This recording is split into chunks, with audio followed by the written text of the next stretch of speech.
Hey there, paper turners. Today I want to chat about one of our most popular features, videos. The demand for videos is increasing, and research has shown that people want to see video content from the brands and businesses that they trust. Video is such a powerful tool, and that's why you should really consider adding it to your flipbook. And Paperturn has made it super simple for you. But first, your video has to be uploaded to either YouTube or Vimeo platforms.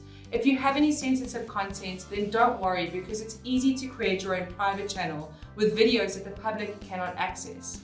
Once you've uploaded your video to your chosen platform, just copy the video URL and paste it within your flipbook.